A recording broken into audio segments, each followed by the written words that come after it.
Tubuh ini harus sehat. Kalau tulang itu harus kuat. Kalau otot itu harus kenceng. Oh. Tapi kalau lemak itu harus rendah. Nah sekarang yang terjadi apa? Yang terjadi nih sekarang teman-teman sekalian. Ini lihat. Lemaknya tinggi. Ini ada namanya otot, ini ada namanya tulang, ini adanya lemak. Otot nggak dilatih, ototnya nggak dilatih nih. Akhirnya turun kan. Sejak 30 tahun ke atas terjadi penurunan 1% otot. Itu Tiap udah kali natural yang 1%. natural Sorry, karena turun itu maksudnya gimana?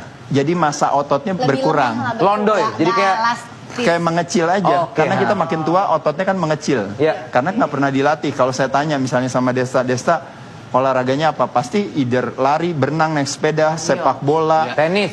tenis, semuanya adalah bukan melatih otot rangka, tapi yang dilatih adalah otot jantung. Kardio. Makanya kenapa kardio di sini oke, bagus gak bagus. Tapi bro, ini otot rangka kok nggak pernah dilatih. Otot rangka nggak dilatih, maka yang terjadi pelemahan tulang. Tulangnya lemah, geraknya lebih sedikit. Ketika geraknya sedikit, lemaknya meningkat. Ketika lemaknya naik, lemak itu bukan akibat, lemak itu cost. Jadi kalau kita lihat apa yang terjadi dengan kalau orang kadar lemaknya tinggi, tekanan darahnya naik gak? Naik. Gula darahnya naik gak? Ya. Naik. Trigliseridanya naik gak? Kolesterolnya naik gak? Biasanya terjadi pengentalan darah. Nah jadi teman-teman, ini yang disebut yang namanya komorbiditas yang terjadi hari ini. Orang masuk rumah sakit gara-gara terjangkit COVID-19, kebanyakan semua punya ini. Tapi kalau pas kita cek kenapa, ternyata kadar lemaknya tinggi. Kenapa kadar lemaknya tinggi? Karena tulangnya lemah. Kenapa tulangnya lemah? Karena nggak pernah latihan otot. Nah jadi poinnya, bicara otot kita rangka, orang mikir ibaratnya, gue nggak mau berotot. Poinnya bukan masalah perlu berotot atau tidak. Otot nggak dilatih, tulangnya lemah, maka lemaknya tinggi.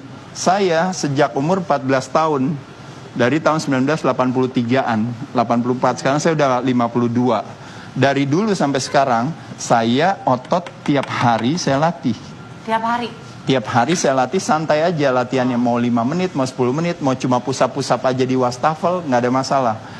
Otot dikencangkan, tulangnya kuat. Tulangnya kuat, gerak saya normal, metabolisme saya normal, akhirnya lemak saya rendah. Lemak saya di kisaran kurang lebih 10%-an. Sekarang nih? Ya, sekarang 10%. Kalau pas lagi persiapan tanding kan 5%. Tadi baru Nah, ngecek soalnya poin saya, pertanyaannya adalah, apakah saya punya masalah dengan tekanan darah? Ya, jadi nggak ada.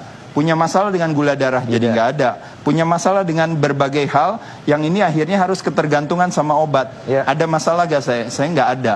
Nah, jadi poin saya adalah kenapa saya bisa terjadi penghambatan penuaan sehingga jadi bentuknya berbeda dengan orang 52 tahun yang lain, hanya karena saya menjaga si ototnya saya kencangkan, maka tulang saya jadi tetap kuat. Maka apa yang terjadi? Lemak saya jadi rendah. Kalau lemaknya rendah berarti organnya berarti tetap sehat, cairannya berarti seimbang. Makanya kenapa bentuknya saya dalam 20 tahun terakhir bentuknya sama, hanya gara-gara saya menjaga keseimbangan ini, sedangkan orang lain tidak melakukan. Pak Guru. Pak Guru nih Pak Guru nih. Gak usah berlebihan.